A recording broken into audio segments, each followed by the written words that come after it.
Olá, amigos e seguidores do canal, bem-vindos. Quarta-feira, interlúdio de terror, 14 de fevereiro. Hoje é quarta-feira de cinzas, é até uma pena, né? Como aconteceu na postagem do sábado, naturalmente, a de hoje também deve acontecer a mesma coisa. Deve ter bem menos pessoas assistindo por causa do carnaval, né? As pessoas estão no carnaval. Mas de qualquer forma, sempre tem a galera que nos prestigia, né? Então hoje depois eu vou falar, eu vou voltar, vou botar link ou o que seja, porque essa postagem de hoje, ela é uma das melhores, mais interessantes obras de fantástico que eu já postei aqui no canal. É do grande, imenso Algernon Blackwood, que nós já postamos antes aqui, vocês lembram, né? Vou botar aqui nos cards. O Vendigo, já postamos a boneca. E agora nós vamos para Algernon Blackwood por conta de ser um dos segundos colocados lá das enquetes do ano passado, né? Mas antes disso, né, eu sempre peço a quem está chegando novo aqui no canal para considerar a hipótese de seguir, né, apoiar o canal das mais diversas formas, sendo que a mais importante de todas são os comentários e os compartilhamentos, evidentes, que aí amplia, né, o alcance aqui das postagens, chega para mais gente, né. Mas voltando então à obra, a obra do grande Algernon Blackwood é O Fascínio da Neve. Vão amar fatalmente esse conto. Ele dava uma maravilhosa adaptação cinematográfica, talvez um episódio de uma série, uma coisa assim, porque ele não é tão grande e nem tem estrutura suficiente para gerar um filme de longa-metragem. Se for feito um filme de longa-metragem, como costuma acontecer, vai estragar, né? Vai encumpridar, botar umas tramas paralelas que não tem nada a ver, vão perder a graça da história. É um conto arrepiante, duplamente arrepiante. Arrepiante porque é passado na neve, nos Alpes, né? E é arrepiante por conta do que está por trás. É magnífico, magnífico. Fascínio da Neve, de 1912. É um pouquinho adiante dos contos que a gente já tem postado do Marren. Eu me lembro de falar do Marren porque na minha cabeça tem uma conexão fortíssima entre Marren e Blackwood, e entre os dois como base do Lovecraft. Mas esquecendo Lovecraft um pouco, o Blackwood e o Marren, eles lidam de formas distintas, é claro, com o conceito do paganismo.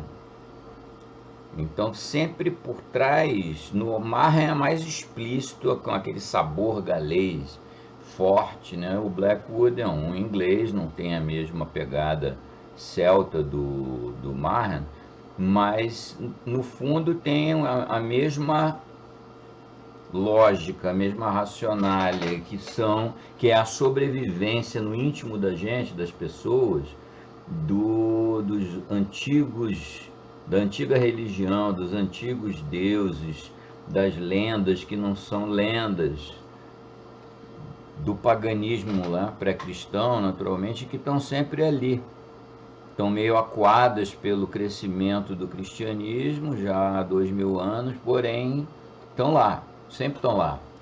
E esse conto, eu não vou me adiantar lá muito por causa do spoiler, né? Claro, tira um pouco da graça, mas vocês vão ver. Ele tem semelhanças assim, apesar de aparentemente diferente, mas, por exemplo, a aranha do Evers, que nós já postamos aqui, que merece uma olhada. Eu estou para voltar ao H.H. Evers, mas vai ficar um pouquinho mais para frente. Mas vocês deem uma espiada aqui na aranha. Aquela questão da relação homem-mulher nesse cenário, no caso do Blackwood, de paganismo sobrevivente. No caso do Evers não tem isso, né? É mais pura fantasia e sobrenatural e terror, assim, puro. Esse de hoje, o Fascínio da Neve, ele não é assim. Ele está embutido nesse cenário mítico do paganismo europeu pré-cristão. É muito incrível. O Algernon Blackwood é de fato um gênio, né? É um gênio. E é um cara que vocês lembram, quem quiser mais detalhes, como sempre, vocês dão uma pesquisada aqui nos cards dos contos anteriores, eu vou botar a playlist Blackwood, vocês dão uma olhada lá que nas introduções se fala um pouco dele. O aspecto assim, de muita coisa, ele viveu bastante tempo, escreveu muito, é muito prolífico, e mais uma coisa que se chama muita atenção é que ele sempre teve muito antenado com a mídia do momento. Então ele usou muito o rádio, por exemplo, com uma coisa bem especial. Eu já comentei isso aqui. Ele mesmo narrava no rádio as obras dele, quer dizer, era um cara do moderno, né, para a época. Também muito elogiado pelo Lovecraft, naturalmente, apesar que a obra do Blackwood foi se desenvolvendo, foi se amadurecendo um pouco depois, né? É claro, ele é contemporâneo do Lovecraft, porém tem muita obra, ele tem muita obra, né? Se eu for seguir aqui, se for fazer um projeto Blackwood aqui, que nem a gente fez para Lovecraft, vai durar um tempão também. Muita obra interessante. Mas esse, volto a dizer, é uma pena que seja uma quarta-feira de cinzas, que certamente não vai ter toda a galera por aqui. Mas quem tiver vai se divertir. Depois eu faço uma propagandinha. Como ainda é carnaval, né? Eu vou voltar a pôr os links daquelas quatro contos de carnaval que eu coloquei na postagem da quarta-feira passada, do sábado, né? Do sábado de carnaval, com os poemas do Lovecraft. Eu botei 4 links lá e vou repeti-los, porque são 4 contos, 2 de minha autoria, o Carnaval Fervente e o Bate-Bola, e mais 2 recentemente postados, que são o Bebê de Tarlatana Rosa e os Buracos da Máscara, o Bebê de Tarlatana Rosa do João do Rio, né? E o Buracos da Máscara do Jean Lorrain. São 4 contos para dar aquele saborzão de carnaval na nossa postagem. Agora, a postagem do Blackwood não tem nada mais distante do carnaval. É passado numa estação de esqui. A história é passada numa estação de esqui nos Alpes. E é, como eu já disse no início, arrepiante. Curtam, não tem, sabe, não vou comentar mais nada, nem sobre o autor, nem sobre a obra. É uma obra genial, 1912, Algernon Blackwood. No fim de semana continua, no 17, né, continua o projeto Lovecraft 2.0. E dessa vez naquele rodízio, nós postamos os poemas do Lovecraft. Agora não vai mais ter poema porque esgotou, a obra poética dele já foi toda postada. Nós vamos agora ficar com alternância entre colaborações e, como será sábado 17, obras de autores do círculo Lovecraft. E é isso aí que eu tinha para vocês. Vamos aí no sábado 17, espero que já tenha todo mundo de volta para fazer aqueles comentários interessantíssimos e para a gente trocar uma ideia por aqui. É isso aí. Então, já aproveita para dar o like logo, aquela coisa, né, para não esquecer. Agora, mais importante, compartilhem para quem vocês conheçam, nos seus diversos grupos, em plataformas diferentes, por e-mail, do jeito que vocês conseguirem, para aumentar o alcance do canal, para continuar a gente com essa força que a gente vem tendo nos últimos tempos. Isso aí, saudações, abraço a todo mundo. Vamos lá, vamos nos enregelar com o Fascínio da Neve, 1912, Algernon Blackwood. Saudações, abraço, espero que tenham tido um ótimo carnaval. Até!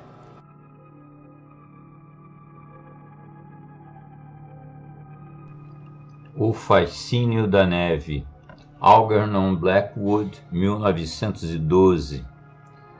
Sempre ciente de 2 mundos, Hibbert estava em um vilarejo montanhoso, ciente de 3 deles.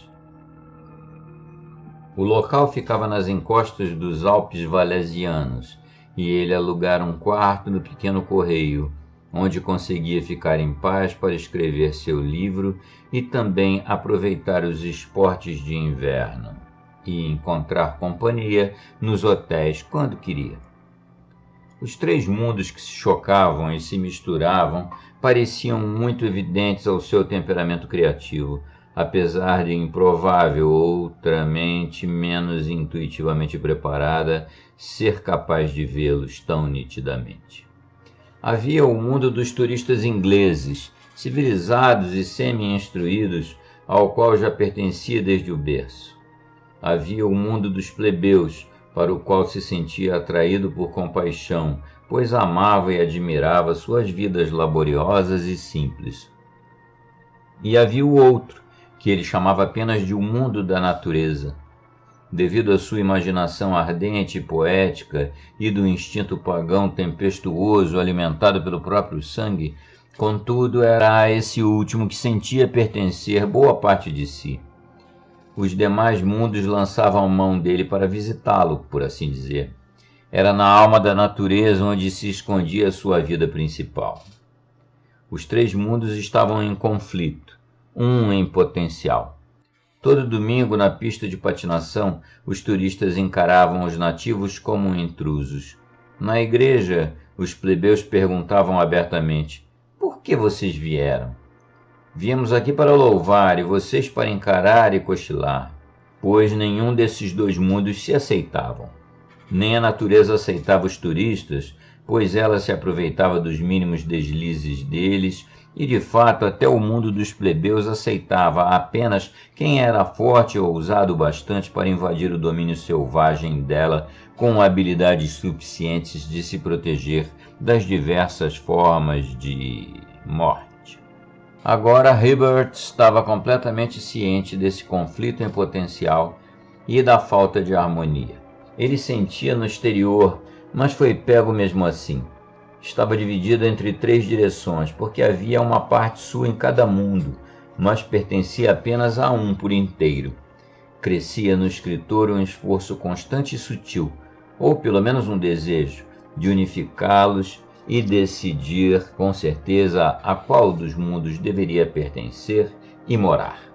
É claro que a tentativa era, em sua maior parte, subconsciente. Era um instinto natural de sua natureza altamente criativa, em busca do ponto de equilíbrio, para que sua mente pudesse sentir-se em paz e seu cérebro livre para trabalhar bem.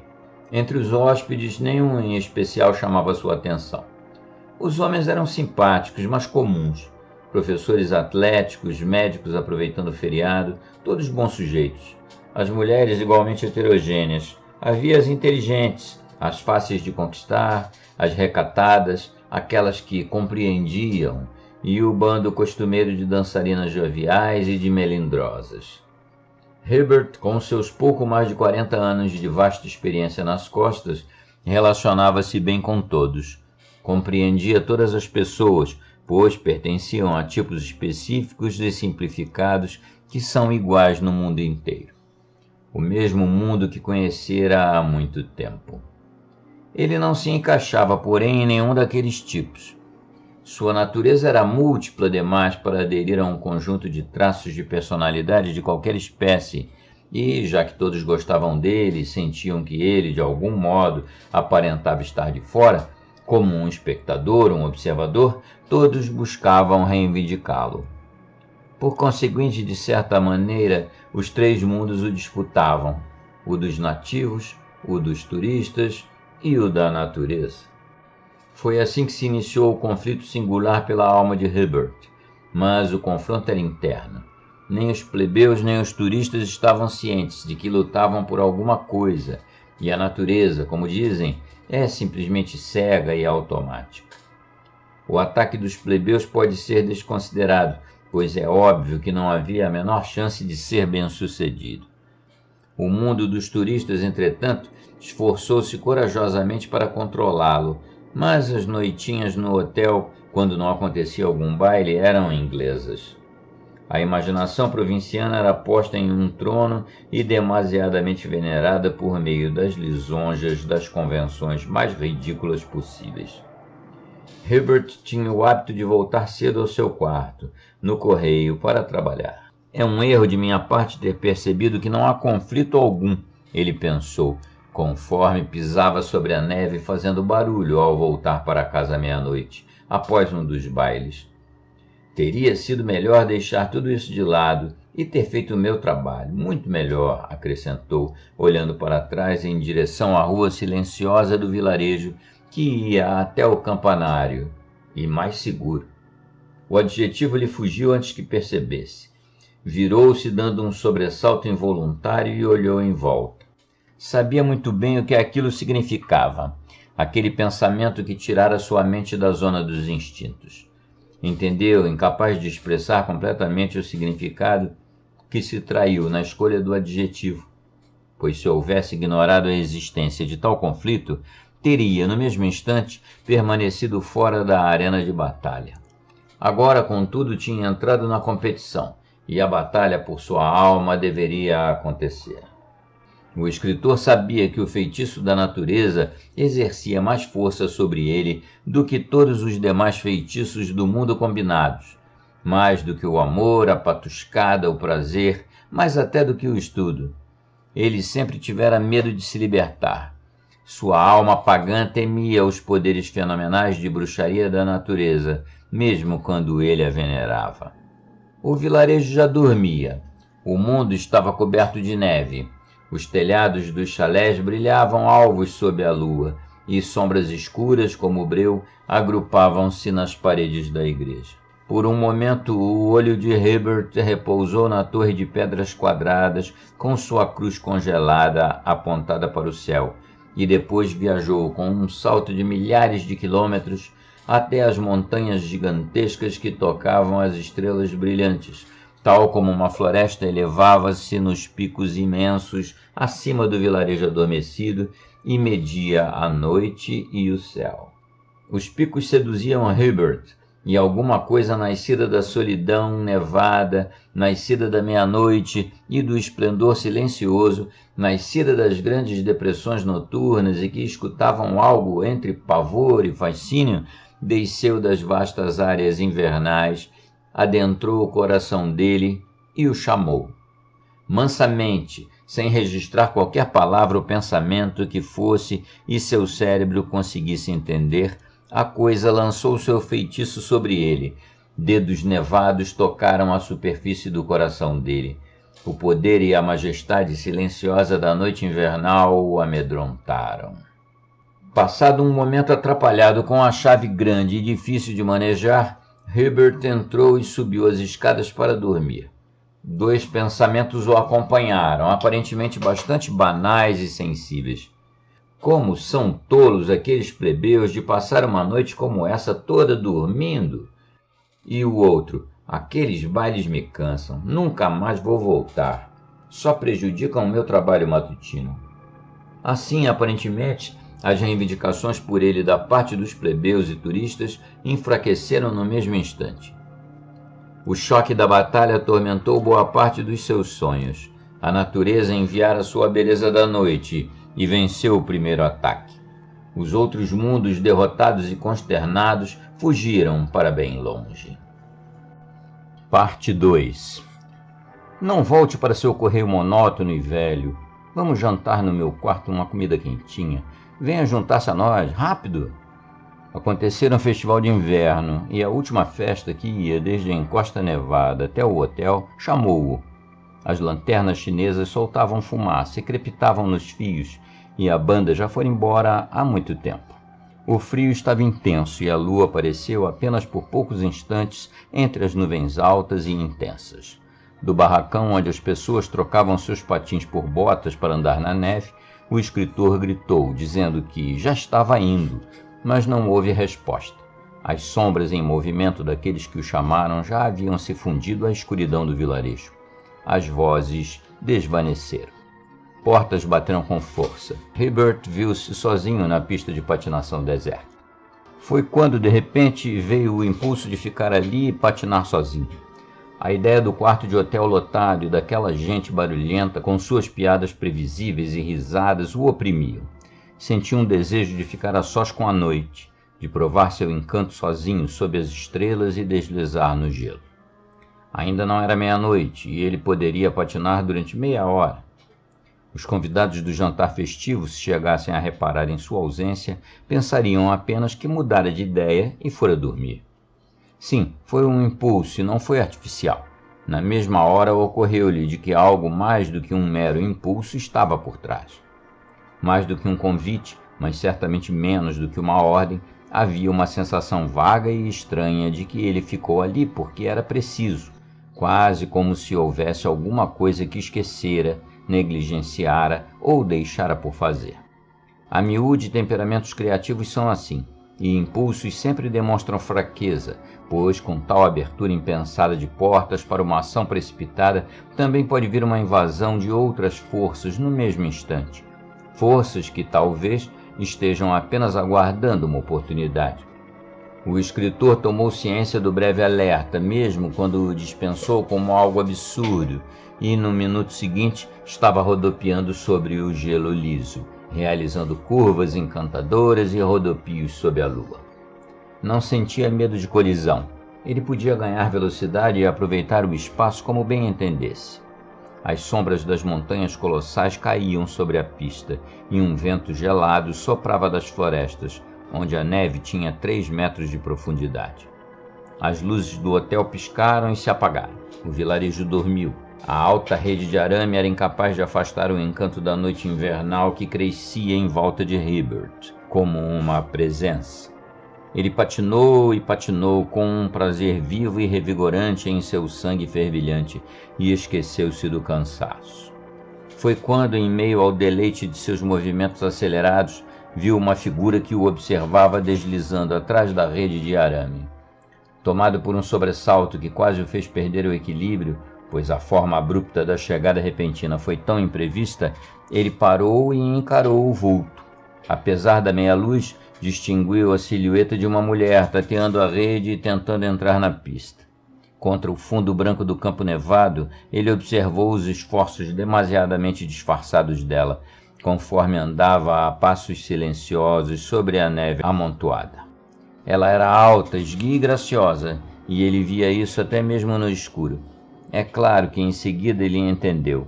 Era outra patinadora aventureira como ele que, sem perceber, veio do hotel ou de um chalé e procurava uma forma de entrar na pista.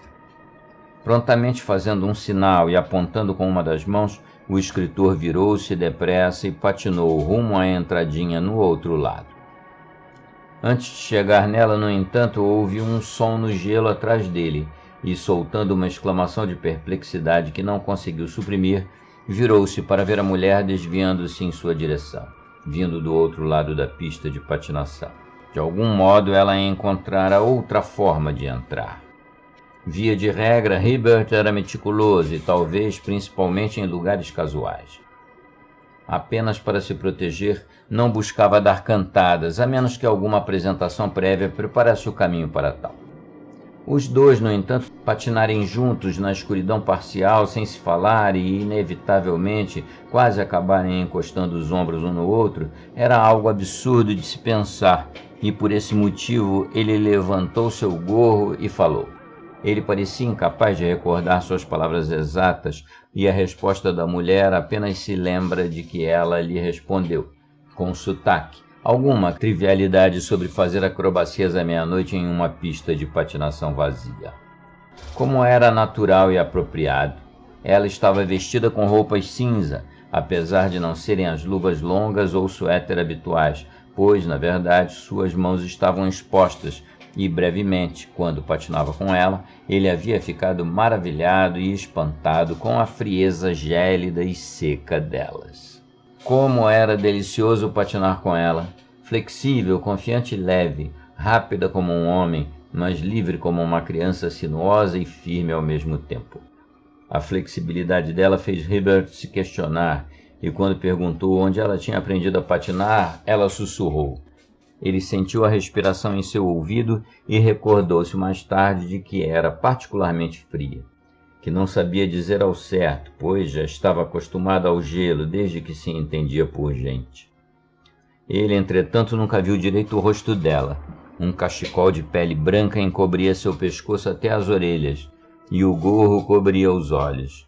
Apenas viu que ela era jovem e tampouco conseguia dizer qual era o hotel ou chalé dela, pois quando perguntou, ela apontou vagamente para as encostas. Fica para lá, disse ela, pegando rapidamente a mão dele de novo. Ele não a pressionou. Sem dúvida, ela desejava esconder sua fuga, e o toque da mão dela o arrepiou mais do que qualquer coisa, da qual tinha recordação. Mesmo através da luva grossa, sentiu a maciez da mão dela, que era fria e frágil. As nuvens ficaram mais densas sobre as montanhas. Escureceu mais. Ambos conversaram pouco e não patinavam juntos o tempo todo.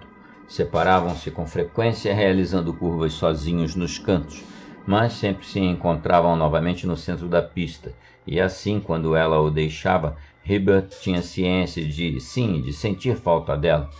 Descobriu uma satisfação peculiar, quase um fascínio, em patinar ao lado dela. Foi uma aventura e tanto, dois estranhos em meio ao gelo, à neve e à noite. O sino do campanário já soara que se passara muito de meia-noite antes dos dois partirem. Ela sinalizou, e ele patinou rapidamente em direção ao barracão, querendo encontrar um assento para ajudá-la a tirar os patins. Mas, quando se virou, ela já tinha sumido. Viu a figura esguia dela deslizando para longe, atravessando a neve, e o escritor, ao patinar com pressa, pela última vez, na pista sozinho, procurou, em vão, a abertura por onde ela passara 2 vezes para entrar e sair de forma curiosa. Isso é muito estranho, pensou, referindo-se à rede de arame. Ela deve ter se levantado, se espremido e passado por baixo. Perguntando-se como ela havia realizado tal feito, o que foi aquilo que o possuíra para ficar tão à vontade com ela e quem ela era. Afinal, ele subiu a encosta íngreme até o correio e depois foi dormir, mas com a promessa dela de voltar na noite seguinte, ainda badalando deleitosamente em seus ouvidos. Como eram curiosos os pensamentos e sensações que o acompanharam. A maioria talvez fosse um meio indício de uma lembrança vaga de que já conhecera aquela mulher, de que já a encontrara em algum lugar, e mais, de que ela o conhecia, pois em sua voz, uma vozinha baixa, mansa, ventosa, tenra e tranquilizante, apesar da frieza silenciosa, jazia lembranças vagas de 2 pessoas que ele conhecera, mas que já se foram há muito tempo. A voz de sua amada e a de sua mãe.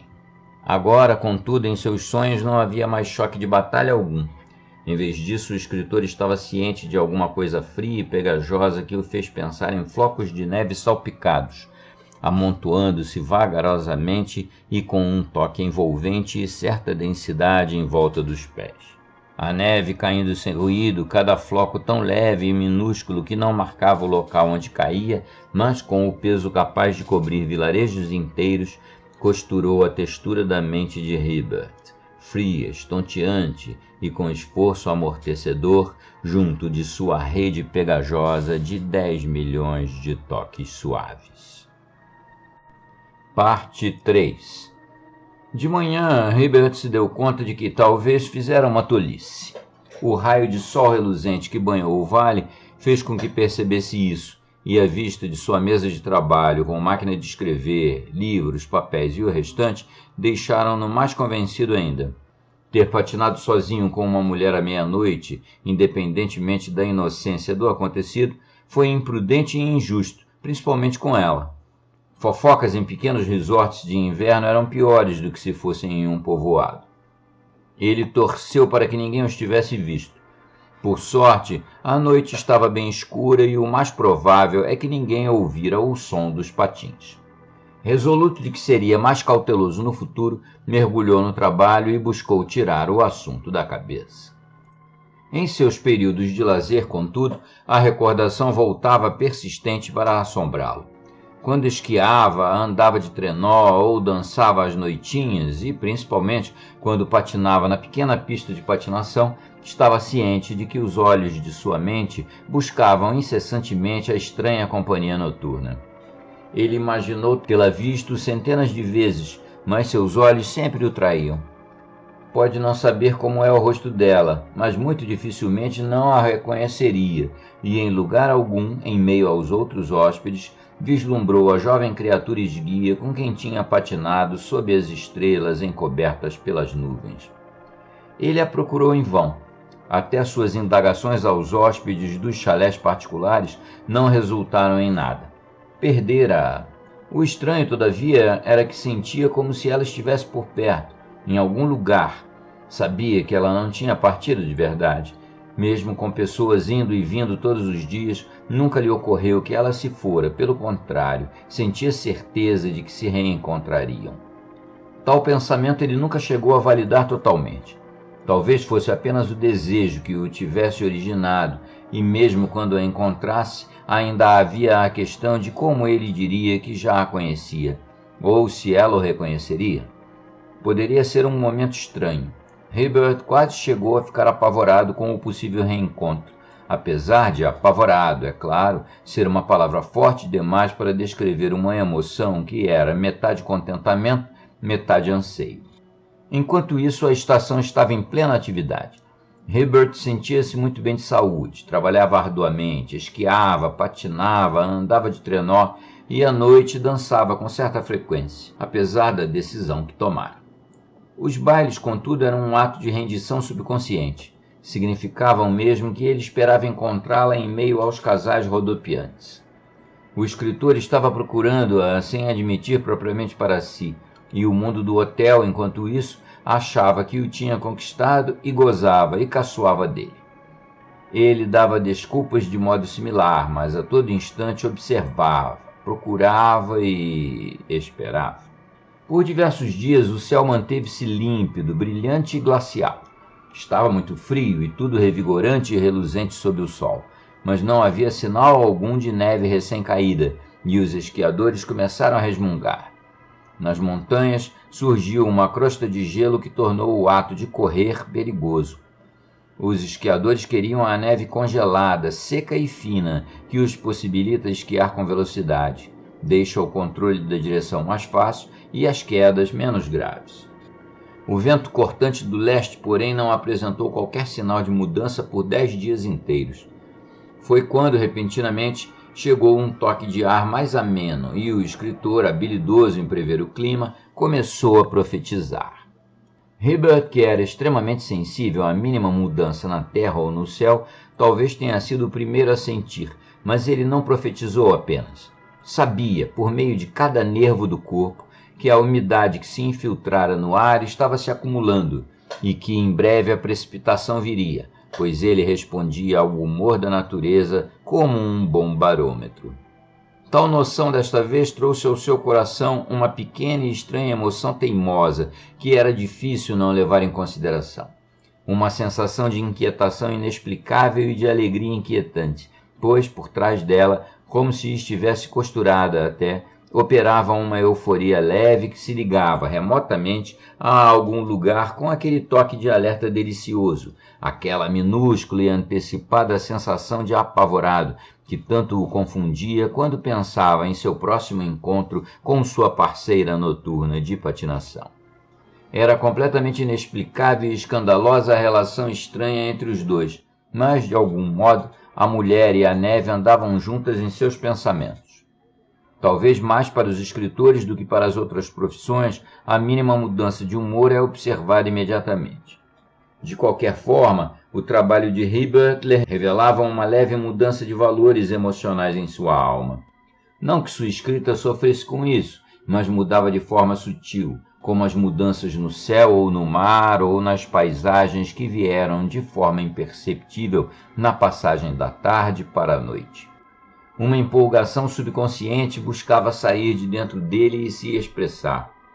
E conhecendo o efeito desequilibrado que tais humores provocavam em seu trabalho, deixou a caneta de lado e partiu para as leituras que tinha de fazer. Enquanto isso, o brilho dos raios solares diminuía e o céu foi ficando encoberto gradativamente. Ao anoitecer, os cumes das montanhas surgiram consideravelmente mais próximos e pontiagudos, e o vale distante irrompia com uma perspectiva absurdamente próxima. A umidade aumentou, aproximando-se rapidamente do ponto de saturação quando deve virar neve. Herbert observou e esperou. De manhã o mundo estava coberto por seu novo tapete branco. Nevou intensamente até o meio-dia, abundantemente, incessantemente, sufocantemente, 0,5 metro ou mais. Em seguida o céu clareou, o sol saiu esplendoroso, o vento voltou a soprar para o leste e a geada caiu sobre as montanhas com sua mordida mais afiada. A queda na temperatura foi tremenda, mas os esquiadores estavam radiantes. No dia seguinte, as corridas de esqui seriam rápidas e perfeitas.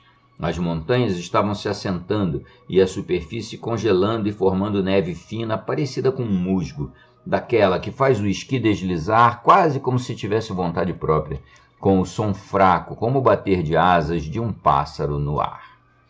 Parte 4. Naquela noite, o pequeno mundo do hotel estava agitado, primeiro porque houve um baile de máscaras, mas principalmente por conta da neve recém-caída, e Herbert sentiu-se compelido. Não foi fantasiado, mas queria conversar sobre as encostas e esquiar com os demais homens e também... havia a verdade, a necessidade mais profunda que o chamava, pois a conexão singular entre a estranha e a neve revelou-se outra vez, completamente sem a menor explicação, como antes, mas vital e insistente. Um instinto oculto em sua alma pagã. Deus sabe como ele o expressou, isto se ele chegou mesmo a expressar. Sussurrava-lhe com a neve de que a mulher estaria por perto, sairia de seu esconderijo e até chegaria a procurá-lo. Era completamente injustificável. Ele ria diante do espelhinho e aparava o bigode, tentava endireitar a gravata preta e amaciava o fraque, para ele ficar sobre os ombros sem dobras. Seus olhos castanhos brilhavam muito. Estou mais jovem do que o normal, pensou. Era estranho, significativo até, isso acontecer a um homem que não era vaidoso e que certamente nunca questionou a própria idade e nem tentava aparentar ser mais jovem. Questões do coração, exceto por uma exceção conturbada que não deixou combustível para paixões subsequentes, nunca o atormentaram. As forças de sua alma e de sua mente, que não foram convocadas para trabalhar e para obrigações óbvias, foram todas para a natureza. Os lugares inabitados e inóspitos da terra eram o amor de Herbert, a noite e a beleza das estrelas e da neve. Naquela noite, sentia as reivindicações de tudo isso sobre ele agitando-se poderosamente. Uma impetuosidade crescente apossou-se de seu sangue, acelerou sua pulsação e despertou um anseio e uma paixão também, mas principalmente havia a neve. A neve agitava com delicadeza seus pensamentos como sonhos brancos e sedutores, pois a neve chegara, e ela, ao que parecia, havia vindo junto de alguma forma em sua mente. Mesmo assim, ele estava diante do espelho distorcido e esticava a gravata e o paletó desalinhado por diversas vezes. Como se importasse? Afinal, o que há comigo? Pensou. Depois, rindo um pouco, virou-se antes de sair do quarto para arrumar seus papéis particulares. Ele desceu da estante a mesinha de marroquim verde na qual estavam e a colocou sobre a mesa maior. Amarrado à tampa estava o cartão de visitas com o endereço de seu irmão em Londres, em caso de acidente. Em sua descida até o hotel, perguntava-se por que fizera aquilo, pois mesmo tendo imaginação fértil, não era o tipo de homem que se preocupava com pressentimentos. Os humores eram fortes sobre ele, mas sempre mantidos na rédea curta. É quase como um alerta, pensou, sorrindo. Herbert aproximou e apertou o grosso paletó em volta da garganta, conforme o ar congelante o mordia. Daqueles alertas que lemos nas histórias, às vezes. Seu sangue sentiu uma felicidade deliciosa. Acima da beira das colinas, ao longo do vale, a lua levantou-se. Viu o prateado dela cobrir o mundo de neve. A neve cobria tudo, cobria o som e a distância, cobria casas, ruas e seres humanos, cobria a vida. Parte 5. O saguão estava iluminado e agitado. As pessoas já estavam chegando dos outros hotéis e chalés com suas fantasias escondidas por baixo de vários agasalhos. Grupos masculinos com trajes de gala passavam o tempo fumando e conversando sobre a neve e esquiar, e a banda afinava os instrumentos. As reivindicações do mundo do hotel se chocavam fracamente em volta dele como antes. Nas grandes janelas de vidro da varanda, os plebeus paravam para espiar um pouco no caminho de volta do bar para casa.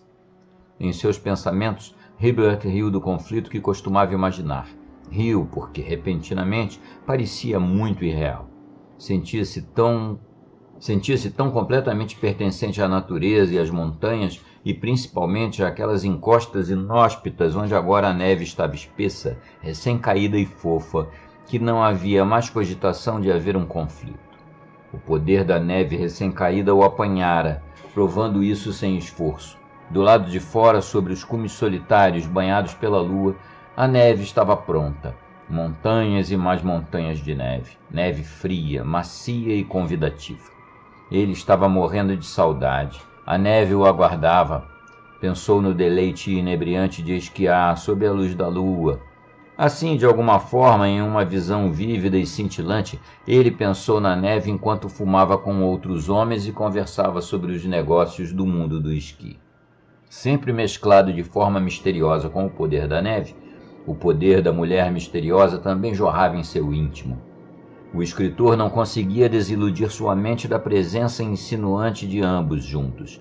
Lembrou-se do ímpeto estranho de patinar de 10 dias atrás e do ímpeto que a deixara entrar. Já seria estranho para qualquer mente, mesmo a criativa, conseguir evitar a influência de tal fantasia. E Hibbert, mesmo completamente ciente de sua agitação, descobriu uma alegria curiosa em entregar-se a ela.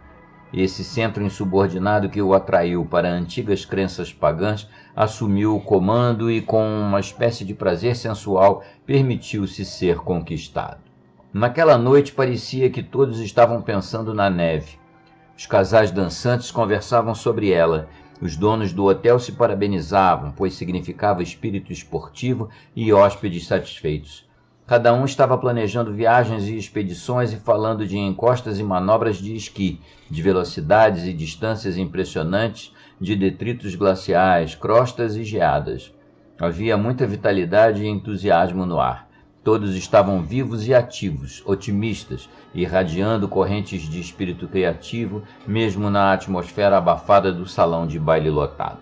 E a neve causara aquilo. Fora ela que havia trazido tudo. Toda a descarga de energia ardente e efervescente se devia primeiramente a ela, a neve. Na cabeça de Hibbert, porém, fruto de alguma alquimia ligeira de seus anseios pagãos, a energia transmutou-se e se rarefez, reluzindo em correntes brancas e cristalinas de afobação ardente, que o escritor transferiu, como por uma espécie de imaginação elétrica, para a personalidade da mulher, a mulher da neve. Em algum lugar ela aguardava-o, esperava-o e chamava-o, com a voz mansa, nas cadeias de montanhas banhadas pela lua. Ele se lembrou do toque da mão fria e seca dela, do hálito gélido e agradável contra a bochecha dele, da quietude e delicadeza da presença dela na forma em que aparecera e em que partira, como uma pancada de neve que o vento soprou em costa acima. O lugar dela, assim como o dele, era na natureza. Imaginou ter ouvido a vozinha ventosa dela chegar até ele, como se fosse peneirada pelos galhos nevados das árvores, chamando o nome dele. Aquela vozinha persistente que acertou em cheio o centro de sua vida, como certa vez, há muitos anos, 2 outras vozes também assim o faziam. Em alguma parte, no entanto, em meio aos casais dançantes e fantasiados, viu a figura esbelta dela.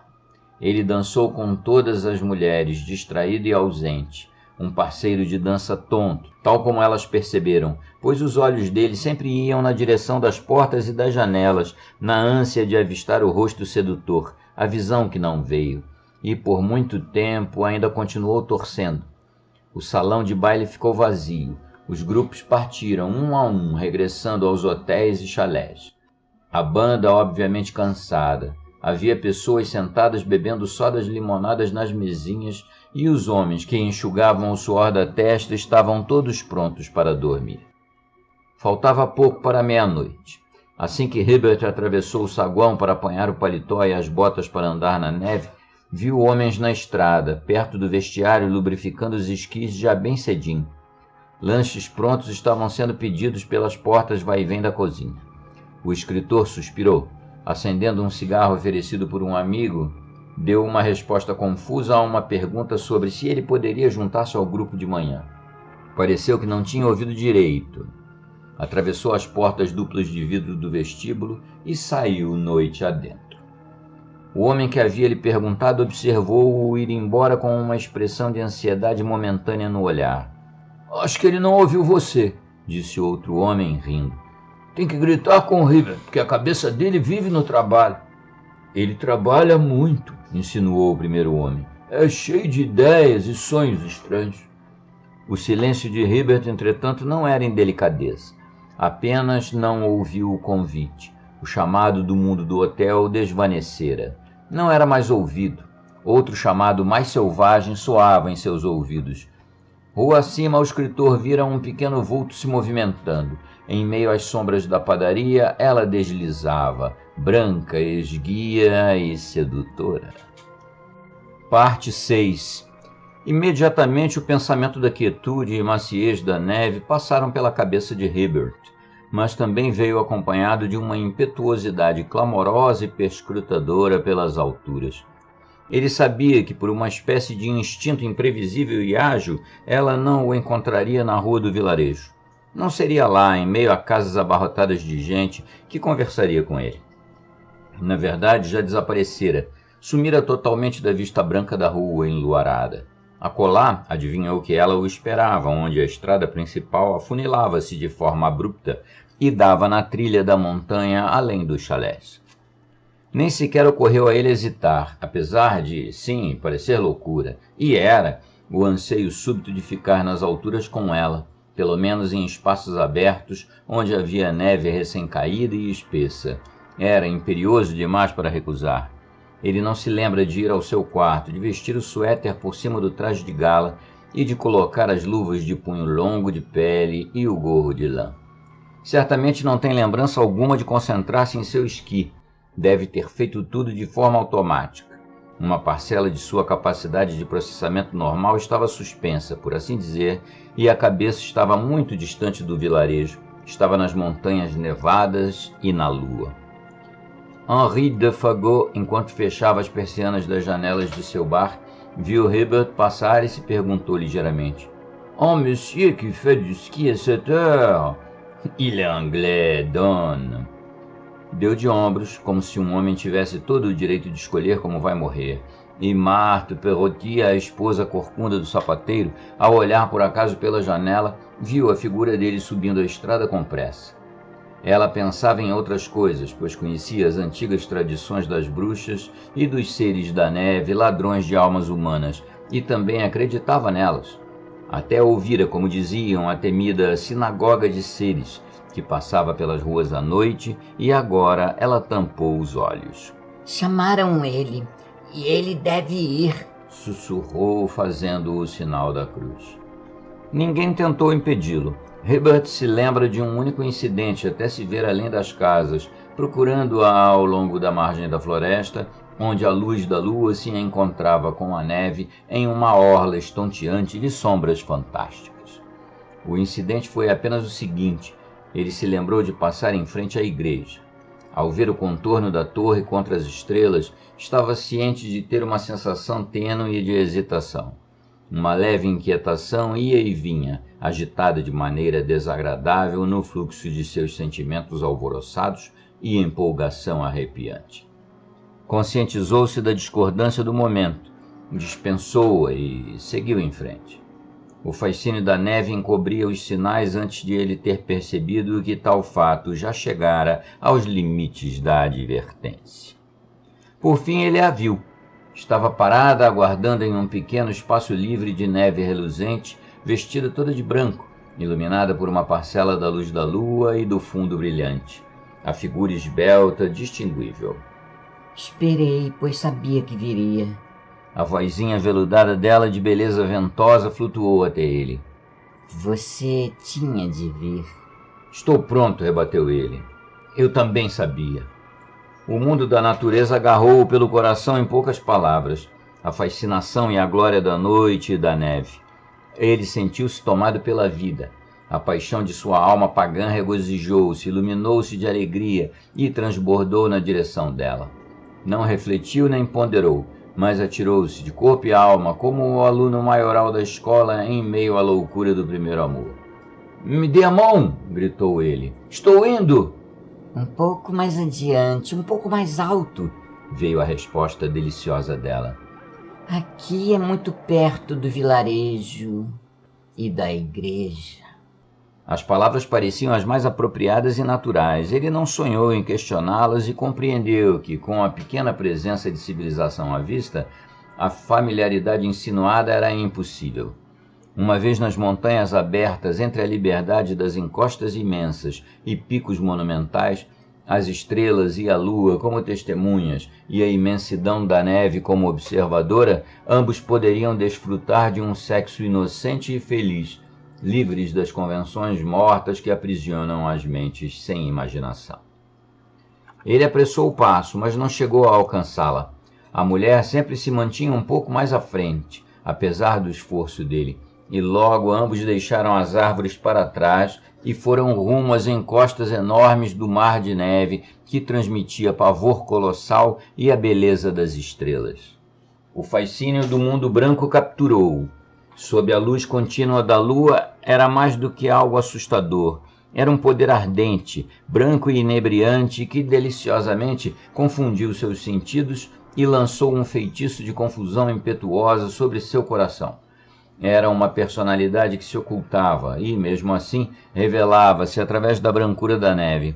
Elevou-se, acompanhou-o, fugiu dele antes e seguiu-o depois.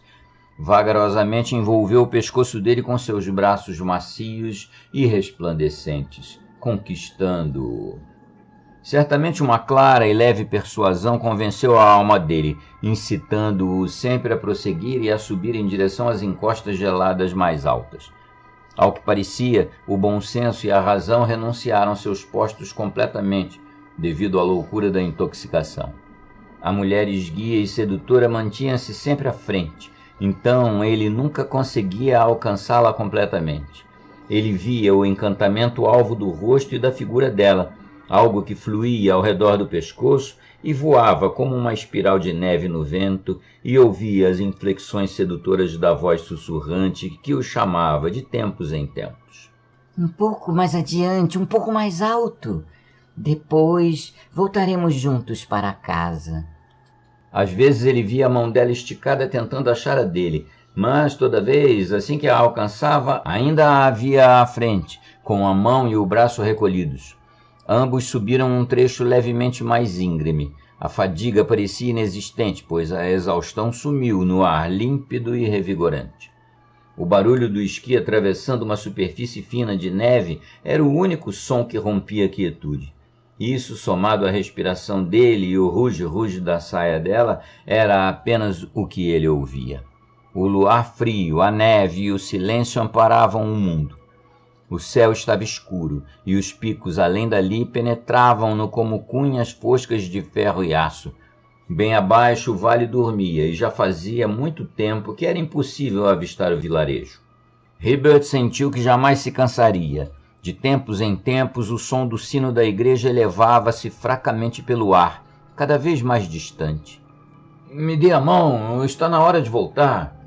Só mais um declive, ela riu. Até aquele cume acima de nós. Depois voltaremos para casa. E sua voz baixa uniu-se agradavelmente ao som dos esquis de ambos. Comparado ao dela, o esqui dele parecia tosco e feio. Mas eu nunca subi tão alto. Aqui é glorioso. Esse mundo silencioso de neve e a luz da lua. E você? É sério, você é fruto da neve. Deixe-me subir mais perto para ver seu rosto e tocar sua mãozinha. A risada dela veio como resposta. Suba um pouco mais alto. Estamos sozinhos aqui. É magnífico, mas por que passou tanto tempo escondida? Procurei você em vão desde que patinamos. Ele ia dizer 10 dias atrás, mas o período preciso já lhe escapara. Não sabia ao certo se foram dias, ou anos, ou minutos. Seus pensamentos terrenos estavam dispersos e confusos. Você me procurou nos lugares errados. Ele a ouviu sussurrar logo acima dele. Procurou em lugares onde eu nunca iria. Hotéis e casas me matam. Eu evito. Ela deu uma risadinha distinta, estridente e ventosa. Também odeio. Herbert parou. Repentinamente a mulher aproximara-se muito dele.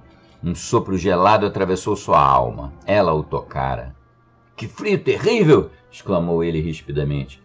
Estou morrendo de frio. O vento está ficando mais forte. É um vento gelado. Venha, vamos voltar.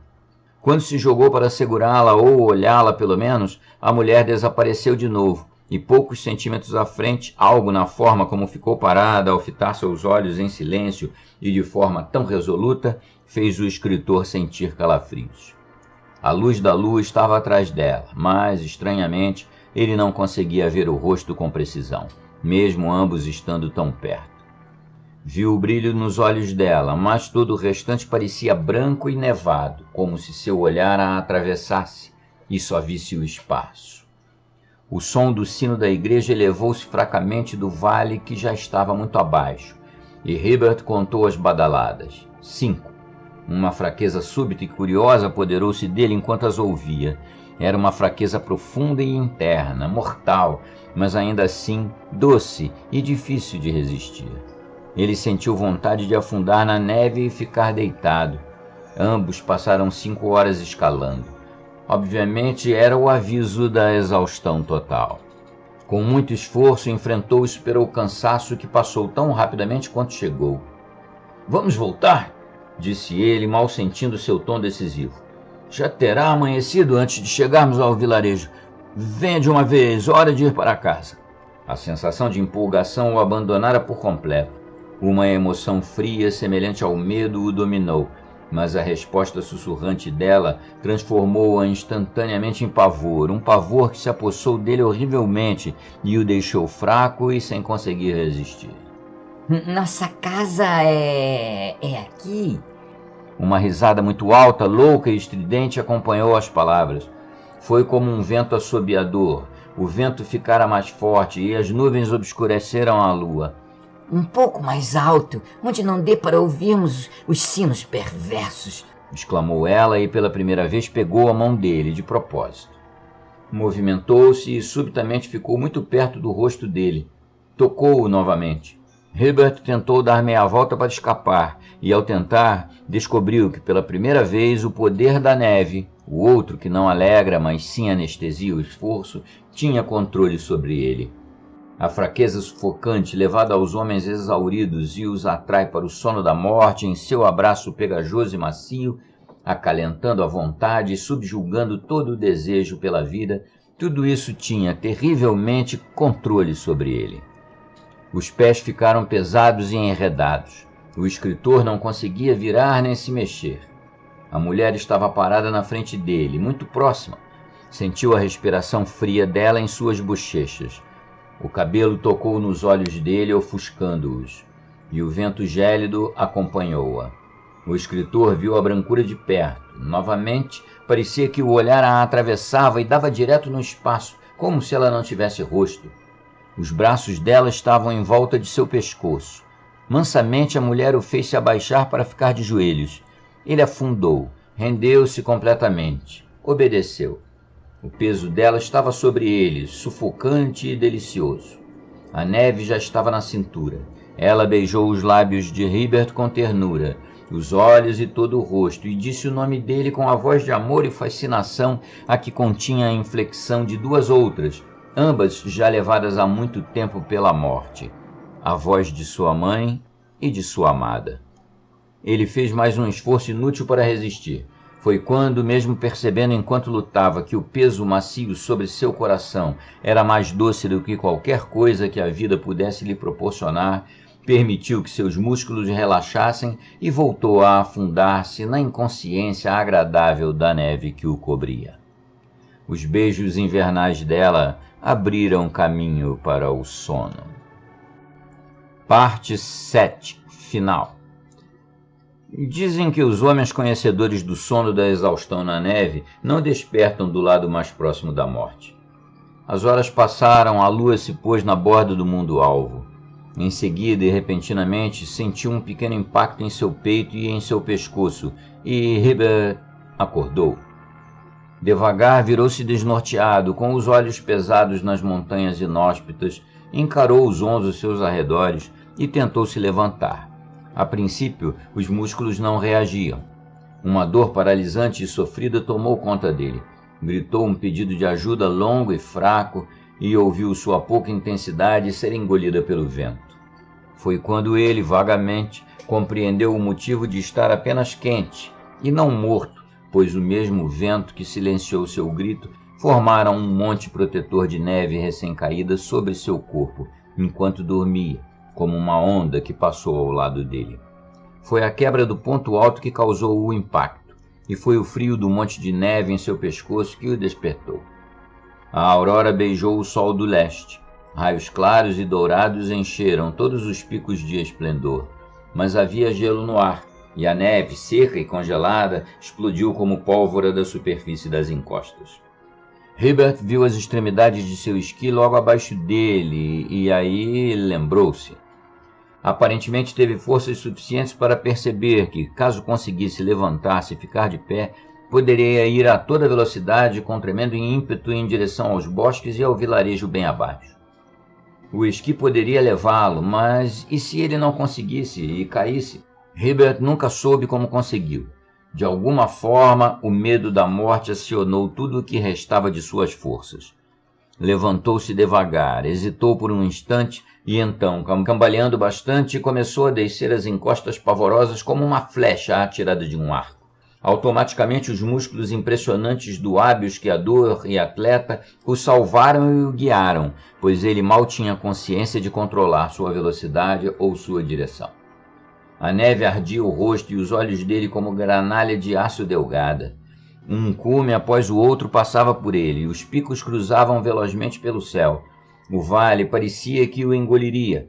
Ele quase não sentia o chão debaixo dos pés, conforme os declives imensos e a distância ficavam ínfimos diante da velocidade impressionante de sua descida da morte para a vida. Percorreu 6 quilômetros em zigue-zague, e eram as curvas que quase o levaram ao seu fim, pois o esforço de se equilibrar o levava até a iminência de extenuar o que restava de suas forças. Encostas que levam horas para subir podem ser descidas de esqui em meia hora, mas Hibbert perdera completamente a noção do tempo. Outros pensamentos e sensações o dominaram na queda turbulenta e veloz pelo ar, que era como o voo de um pássaro. Sempre perto de seus calcanhares vieram formas e vozes junto da neve rodopiante. Ele ouviu a vozinha aveludada da morte e risadas atrás dele. Estridentes e delirantes, com o assobio do vento em seus ouvidos, ouviu as entonações perseguidoras delas, mais raivosas agora, não mais mansas e persuasivas. A voz estava acompanhada, não estava só. Parecia que uma legião de vultos voadores da neve estava em seu encalço enlouquecidamente. Ele os sentiu ferirem com violência o pescoço e as bochechas, agarrarem as mãos e tentarem enredar os pés e o esqui nos montes de neve. Os vultos cegavam os olhos dele e deixavam-no sem fôlego. O pavor de altura e a inhospitalidade da neve e do inverno estimulavam-no a seguir em frente, na corrida mais louca com a morte jamais vista por um ser humano. A velocidade era tão espantosa que antes dos raios de sol dourados e rubros terem abandonado os picos para tocar os lábios gélidos das geleiras mais baixas, o escritor viu a floresta amigável bem abaixo surgir e dar-lhe as boas-vindas. Foi quando, ao mover-se devagar pela margem da floresta, viu uma luz. Um homem a carregava. A muito custo, uma procissão de silhuetas humanas cruzava a neve em uma fila escura, e Hibbert ouviu o som de vozes cantando. Instintivamente, sem hesitar por um segundo, mudou seu caminho. Sem mais esquiar como antes, apontou o esqui para baixo e desceu a encosta em linha reta. O declive aterrorizante não o assustou. Ele sabia perfeitamente que sua ação significaria um tombo colossal, mas também sabia que significaria o dobro de velocidade e segurança ao final, pois, apesar de nenhum pensamento concreto ter passado por sua mente, compreendeu que era o pároco do vilarejo quem carregava sua lanterninha brilhante ao amanhecer e quem também estava levando a legião para um chalé nas encostas mais abaixo. Para algum plebeu à beira da morte, Hibbert lembrou-se do pavor que a mulher tinha da igreja, dos sinos, do temor dos símbolos sagrados.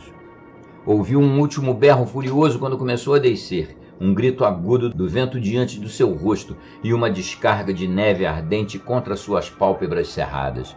E então ele caiu no vazio.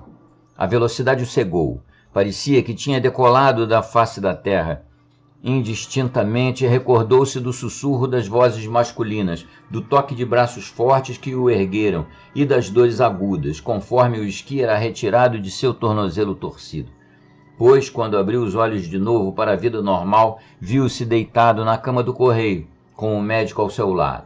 Por anos vindouros, contudo, a história do Hibbert louco, esquiando à noite, é recontada naquele vilarejo da montanha. Aparentemente, ele tinha subido as encostas e chegado a uma altura a qual nenhum homem em seu juízo perfeito jamais tentou chegar. Os turistas ficaram ansiosos por conta do ocorrido durante o restante da estação e, no mesmo dia, 2 dos homens mais audaciosos foram ao local onde tudo aconteceu e fotografaram as encostas. Hibbert viu as fotos depois e reparou em uma coisa curiosa, apesar de não ter mencionado a ninguém. Havia apenas um único rastro nas encostas. Fim.